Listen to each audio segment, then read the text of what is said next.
stories from around the corner and around the country. You're listening to All the Best.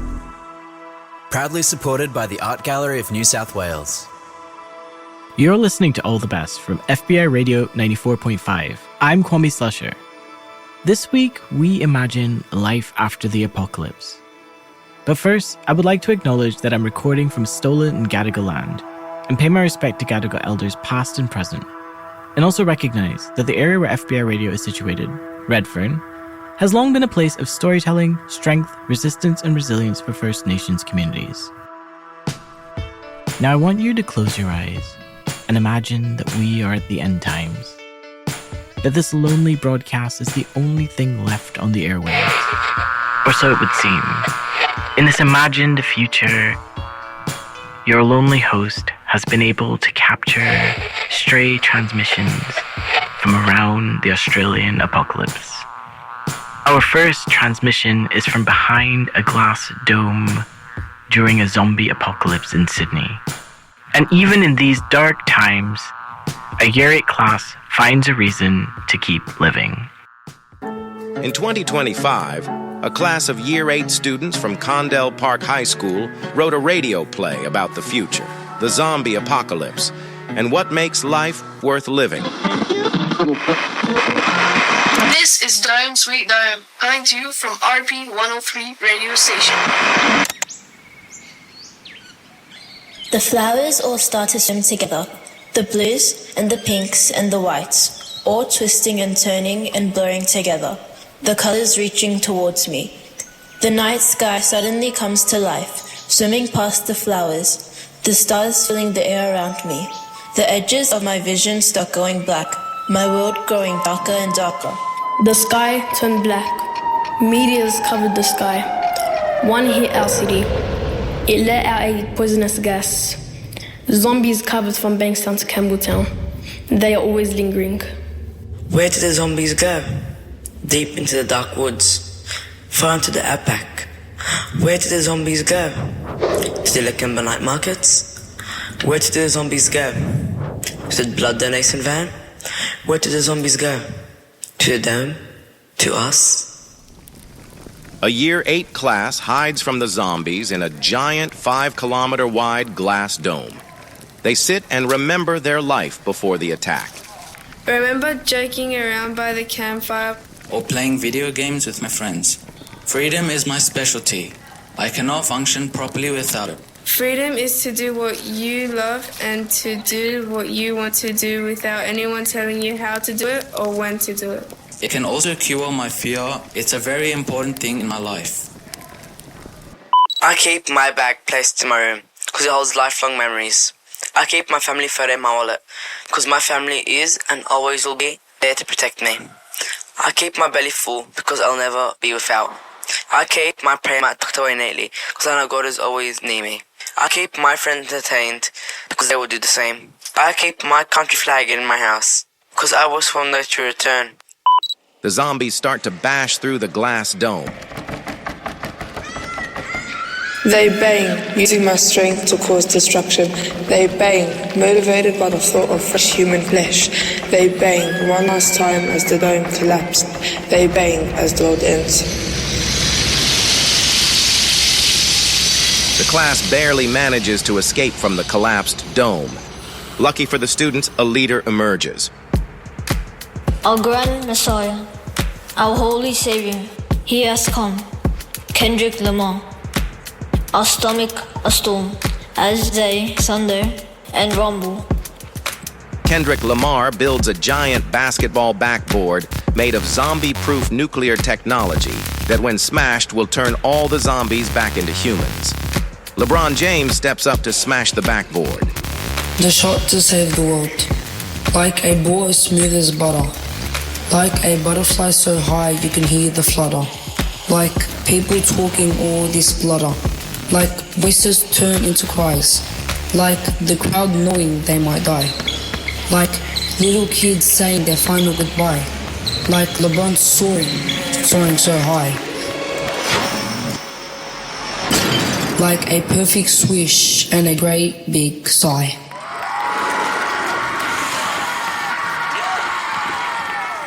50 years on from the zombie apocalypse, the students start to rebuild and remember what made their world worth saving.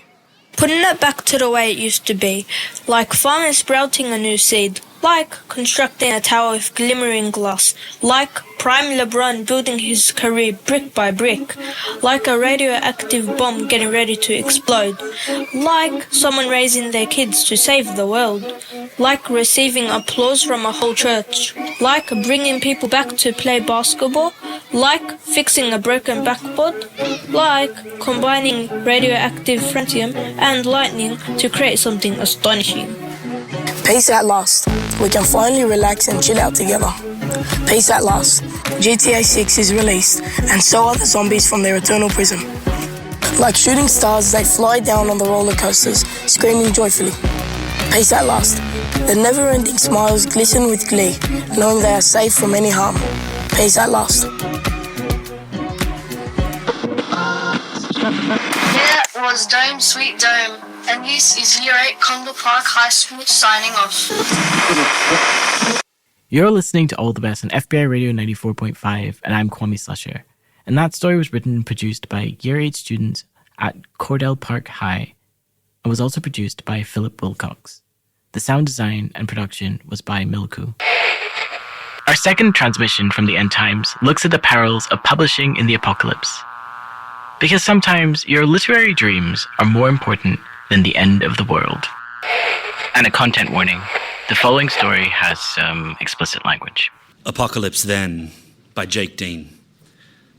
1. Think your luck is bad? Try this. I got a short story accepted by the New Yorker, and then the world ended. Not literally, of course, but ended in the way that movies told us it would. Desolate, weed-choked streets pocked with gangs of desperate survivors, the rest condemned to rot in their beds by a novel virus with a stupid name. You might think it's strange I'm so hung up about this when most of humankind is dead, but you may not be familiar with the New Yorker.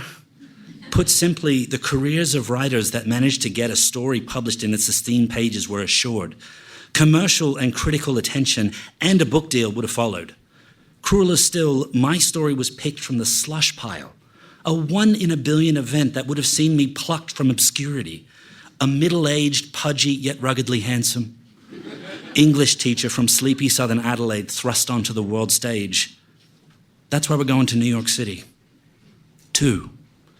My companion is Felix, an excitable 21-year-old man-child I met while hiding in a supermarket ceiling as armed raiders vainly scoured the aisles below for food.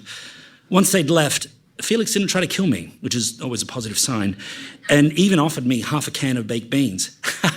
You wouldn't believe how many cans I found underneath shelves, he exclaimed, much too loud. No one ever looks. Felix is handsome, in a farmhand kind of way, but his naivety quickly dispelled the vague romantic notions I'd had when I first laid eyes on him.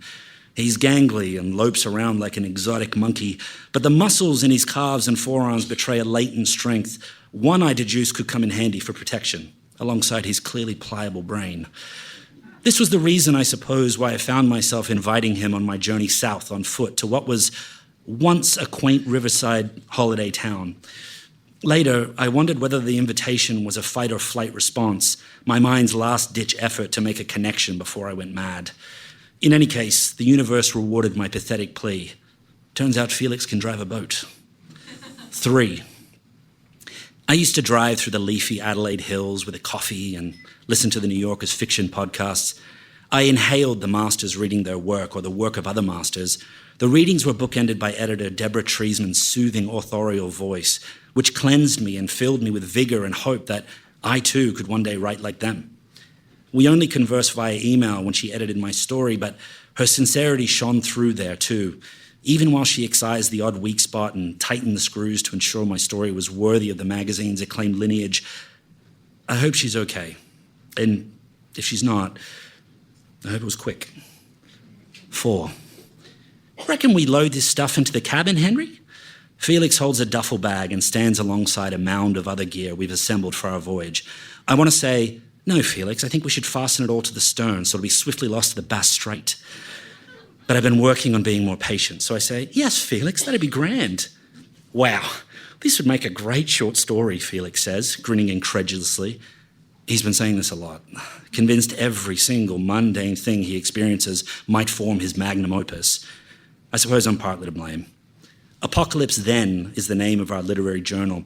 We've published 2 issues to date. We write the stories with blue biro on white A4 paper, and then we staple them together. We produce 1 copy to leave behind on our travels for someone to discover, hoping they'll find solace, hope, or escape in the literature of the new world. We produce a 2nd copy for our archives. Felix's backpack. When I first met Felix, he'd barely read a book, but he soon took to literature like a barnacle to a rock. Now he carries an imposing Forest Green Macquarie dictionary and Stephen King's On Writing, despite these significantly reducing how much space he has in his pack for more practical items. Felix's stories gaze longingly at the before times.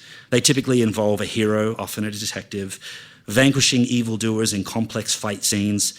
Felix was an only child of little means, but nonetheless had an idyllic life with his adoring single mother in a tiny flat in Adelaide's southern suburbs. His style is bland and derivative, his vocabulary impoverished, but he seems to take great joy in the process. Conversely, my stories barely acknowledge the previous world. I no longer yearn for it. My sullen ex, Greg, and I split a year before the pandemic. My mother, who'd lost her mind years earlier, would have been one of the first to die in her nursing home. I too was an only child. I'm not a genre writer. Speculative fiction is a bore. To write about a place that doesn't exist anymore would be pure fantasy. There's only the here and the now and the future. All I want is the knowledge I've been published in the New Yorker. And after that, the marauders can have their way with me. 5. Our voyage will take us up the East Coast through Southeast Asia and on to North America. It's the longest route across the Pacific, but it means we avoid the large oncoming seas of the predominantly upwind direct route and the Southern Ocean's terrifying roaring 40s. I'm still grieving the fact we won't visit Tahiti. Felix yearns to see the bullet trains of Japan, though I'm unsure what satisfaction he might glean from their rusting stationary shells. I've put a lot of faith in this naive, chinless young man against my better judgment. He can barely operate a can opener, but Felix also accompanied his late uncle, who completed an Australia-US voyage before on numerous, albeit much shorter, trips on the Man's 35-foot sailboat. He does seem familiar with the vessel's bewildering parts, nooks and crannies. When I begin thinking this is a suicide mission, I remind myself that ancient Polynesians navigated vast distances without instruments, using only the sun and the stars. Surely with Felix's modern boating skills and my above-average intellect, we can make a go of it, right? 6. Writing took almost everything from me. Most afternoons, I'd arrive home from teaching classrooms of uninterested students, have a little Henry time, defrost a ready-to-eat supermarket meal, open a bottle of Shiraz, and write until midnight. Most weekends, I'd start writing once the hangover wore off, break for lunch, and then write again until dinner. It wasn't just punishing on my physical health, it ruined my relationships, most recently with Greg, who said I'd die miserable and alone if I maintained my grim routine. And for what? The occasional acceptance from an obscure journal read by 12 other short story writers? Conversely, when good words flowed, sporadically at best, it was the closest I've come to bliss. And they've never flowed before or since, like the night I wrote my story about a forlorn photographer who, crushed by ceaseless artistic failure, spends his savings on a cruise ship holiday with the intention of getting blind drunk and leaping to his death into the ICC. His final photograph, taken with his camera's timer on a tripod, would capture him mid-leap. I finished a polished first draft in 90 minutes, the words pouring out of me like dispatches from God. And then I submitted it to the New Yorker, chuckling with the vague and audacious sense it had a chance. The perfect story. I slept like a hibernating animal. I spend an inordinate amount of time reflecting on when was the happiest I've ever been, and if I'll ever find happiness again. Forgotten childhood memories aside, I can't pinpoint a happier moment than opening that acceptance email. My Everest conquered. 7. Are you sure you still want to do this? Felix asks. He's looking at me expectantly from his instant coffee. We're sitting on fold-out camping chairs in a corrugated iron boat shed that would have been a hive of activity before the world ended. We'll spend the night here before we load his uncle's boat and depart tomorrow morning. Behind us sits the timber and copper skeleton of a gorgeous vessel that was once being restored. The comforting smells of oil and varnish mask those of death outside. Tools are mounted like fishing trophies alongside a bookshelf crammed with old sailing and boat building books, one titled Cruising the New South Wales Coast. Felix, presumably a virgin, doesn't understand why this is funny. You're having second thoughts, I say. No, it's just, look, say we make it to New York and we find the magazine with your story in it. Then what? Well, then we go on living as best we can. And if we don't find it, we go on living as best we can. He stares ahead, mouth breathing. Henry, I've been thinking. He usually says, I've been thinking, before uttering something that makes it clear he's done nothing of the sort. Why do you need to see if your New Yorker story was published? Like, the whole thing with Apocalypse then is that, we're creating art for art's sake or whatever, because really, we don't know if anyone's reading the thing, right? But we still make it anyway. Panicking, I changed the subject. Felix, the last thing I want to do is put you in danger, and this trip will be dangerous. The most dangerous thing we'll ever do. If you're having misgivings, we can call the whole thing off. No hard feelings. If something happened to you and you'd only come aboard for my sake, I couldn't live with myself. There's absolutely no way I'll call the whole thing off. Can't be more dangerous than staying on land, right? Plus, imagine all the stories we'll write. Oh, Felix, you'll be able to fill a collection with the material we'll get on the high seas, I beam. A few months under the tutelage of a New Yorker published writer, I would have killed for an opportunity like that when I was starting out. Felix smiles and waits for me to look away before consulting his dictionary. 8. Henry? Felix's whisper in the darkness pulls me back from the brink of sleep. Yes, Felix. What happens at the end of your New Yorker story? I can't wait any longer. He meets someone at a bar, decides not to go through with it. Well, why did he need to go on the ship to find out he still wanted to live? I don't know, Felix. I'm tired. Not everything's a symbol, all right? Sometimes things just happen because they do. 9. Where are you guys going? The sound of an unidentified voice in this new world is always terrifying, enhanced by the fact we're standing alongside boxes of food. We're on deck, packing the cabin. An aging, grubby man with matted Albert Einstein hair and a greasy flannelette shirt stands on the timber dock beside the boat, his feet poking out from flaps in ancient runners. He's emaciated, alone, and unarmed. Felix watches me for cues. We're just going to go for a sail around the river, I say. For fun, I add, which makes it sound even more nonsensical. Not that I think he'll comprehend the strangeness of my phrasing, detect the fear in my voice. His red-rimmed eyes stare straight through us before darting to our boxes of food. His wrinkled, sunburned mouth twitches. Spit lines the corner of his lips. I want to come too, he says, sing-song like a child. Sorry, sir, it's only a small boat. How about when we come back later, one of us hops off and then you can have a turn. I want to go in the boat! He screams. I look towards the street in case he's raised the attention of others. He's staring into my eyes now and I notice his brilliant blue irises. Windows of humanity amid the madness. I'm wondering whether he has the sickness or if he simply reached the final level of unhinged.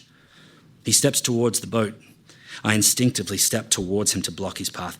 Let me in. He tries to take another step, this time onto the boat, but I step forward again. Our shoulders and hips collide. He's not expecting it, and he's light as a bird. So he slips on the dock and goes down in the gap between the boat and the dock, a sickening before the splash. Felix, the rope. Felix unties the rope and then rushes to start the engine. I stay and watch the man who's thrashing in the brown water, unable to swim. Blood pours from his temple, and I wonder how long it'll take for him to die. And then as I'm unhitching the boat's sole lifebuoy from the wire guardrails, whether I'll come to rue the decision to throw it overboard. 10. The New Yorker published 47 issues each year. The issue containing my story was slated for release on 8th of December, with the cover date of 15th of December. Communications around the world ceased due to the pandemic on the 7th of December. There could be boxes of that magazine sitting in warehouses ready for distribution, or in trucks that were en route to newsstands, their trailers gathering dust on the highways. Copies could lie in the desks of key New Yorker staff. Somewhere on NewYorker.com's content management system, my story sits waiting for someone to hit publish, if one could procure electricity and Wi-Fi. 11. You saved us, man. That was like TV cop shit. So epic. Felix shakes his head and grins like a Labrador. We're sailing along the Murray River under a brilliant sun, the jangled edges of my nerves slowly settling back into place. You're damn right I saved us, I want to say. Also, where the fuck were you, Felix? Instead, I take a deep breath, remind myself of his lack of worldly experience, and gaze across the river. It'd make a great short story, I offer. Oh, hell yeah, I'm going to write that tonight, unless you want it. All yours, Felix. He's silent for a bit, mouth-breathing, thinking mode engaged. Henry, reckon that guy will be all right? I don't know, Felix. He wasn't well. I mean, none of us are. I want to tell Felix it's inevitable. We'll end up like the man in one way or another soon, assuming we aren't killed first, but I stop myself. He's a buffoon, granted, but there's light that emanates from this young man that I need to do my best not to snuff out, for a reason I can't yet discern. 12. With Felix steering, I'm free to rest on the bow and keep watch. A pelican glides lazily overhead. The rolling dunes and carpets of green vegetation make for one of the most enchanting scenes I've ever encountered. But I don't have the words to adequately describe it. I flip between the riverbanks and my notebook. The pages before me are empty. Henry. Yes, Felix. I follow his gaze, and that's when I spot the great mouth of the river, emptying its guts into the vast southern ocean. I'm relieved to see the mouth hasn't dried up completely and that traversing the passage is still theoretically possible. What concerns me most, however, are the waves, which seemingly grow by the second. Look shallow, says Felix. Please tell me you know what you're doing. 13. This is the New Yorker Fiction Podcast from the New Yorker magazine. I'm Deborah Treisman, fiction editor at the New Yorker. Each month, we invite a writer to choose a story from the magazine's archives to read and discuss. This month, we're going to hear Henry Wake Up. Henry, wake up. Wake up, Henry! 14. The first thing I hear is the roar of waves. When I open my eyes, I'm lying on the beach covered in sand and water. I try to get up, but fierce pain shoots up my right leg. And when I look down, my foot is bent inwards, like I'm a toy that's been put back together wrong by a malevolent child. My ankle's the size of a grapefruit. My head rests on Felix's backpack, but there's no sign of him. Only the boat, which lies on its side on a sandbar, pummeled by breakers. I'm shivering with cold and maybe shock. Henry, thank God. I try to turn my head, but the pain is everywhere, and so I return to face forward. I don't know what happened. I'm so sorry, Felix says, standing above me. He says some other things too, but I can't make them out because he's sobbing. Big, breathless, toddler sobs. And I know I should tell him it'll be all right, but it won't be. Nothing is all right. Pull yourself together, Felix. Yep. Okay. Sorry. He rubs his eyes with his palms and then crouches on the beach trying to catch his breath. I trace a line from the boat to the tracks in the sand where he must have dragged me in. I think I got most of the food and clothes. I could swim back and see what else I can get, but I don't know how I'm going to carry it all. I wish he'd just shut up. I wish he'd just leave me here to die. But the truth is, the thought of starving to death alone is too much to bear, so I'm stuck here in purgatory, completely dependent on this imbecile to get me somewhere where I can find a gun. That's what I'll do. I'll find a fucking gun. I'll end it all, first chance I get. Henry, what the hell is it, Felix? I think we should try to get to those old shacks we saw on the way in. I can swim you across the river. We'll start a fire, eat some beans. We can rest up until you're better. Maybe we'll find an old fishing rod and catch some mulloway. With God as my witness, if I had a gun right now, I'd top him first. I picture the old shacks, asbestos floating through the air, redbacks crawling over every surface, the bookshelves stacked with fucking John Grisham novels. I'm about to scream. But then I picture Deliverance-style banjos, a shotgun aimed at us from a well-fed doomsday prepper with an itchy finger. Good thinking, Felix. 15. Leave me here, you careless brute. We've barely traveled 10 meters across the sand, but the pain is too much. Felix, listen to me carefully. I want you to go inside those shacks, find an old shotgun, bring it back here, and finish me off. I'm not fucking around here, Felix. You don't mean that, Henry. Listen, you're going to get better. You are.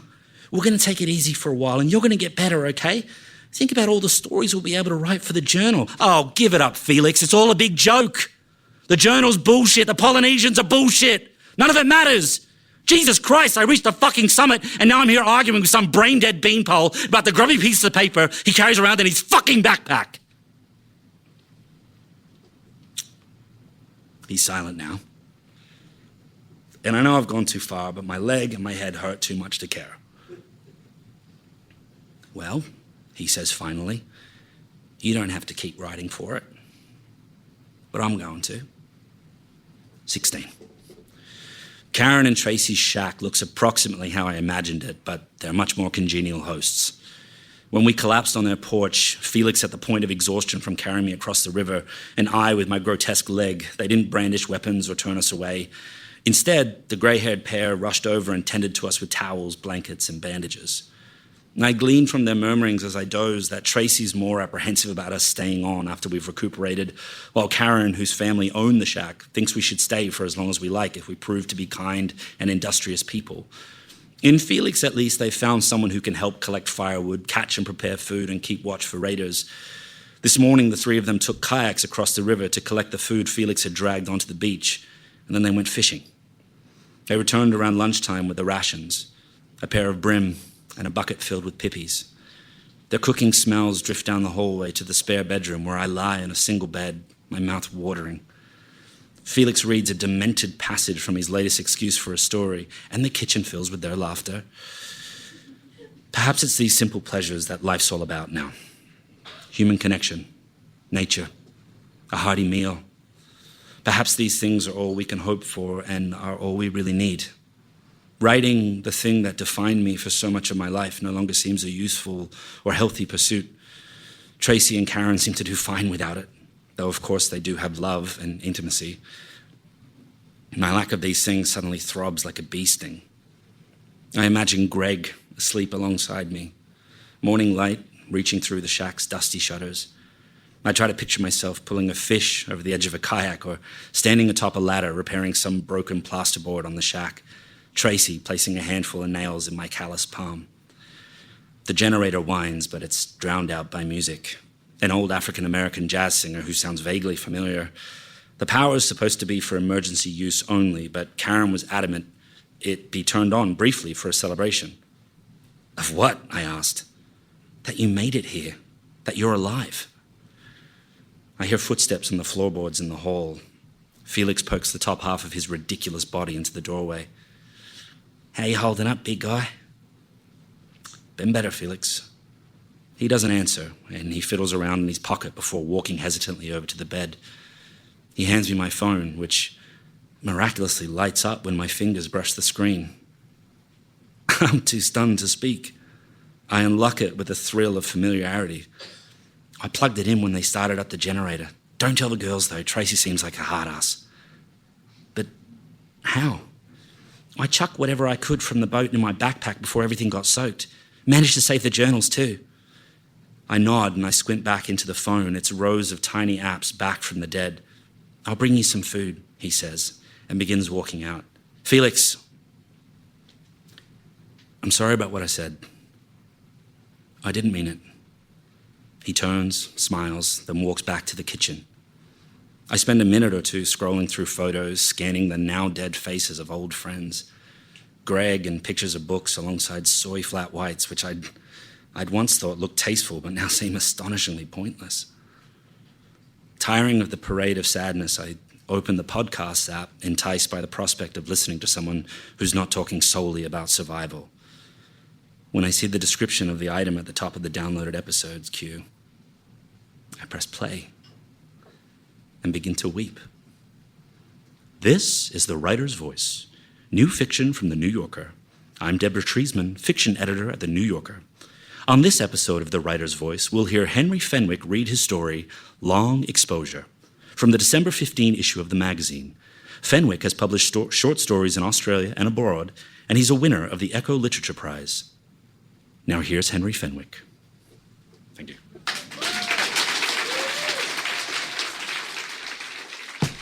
You're listening to All the Best on FBI Radio 94.5. I'm Kwame Slusher, and that story was written by Jake Dean and performed by Adam Dunn.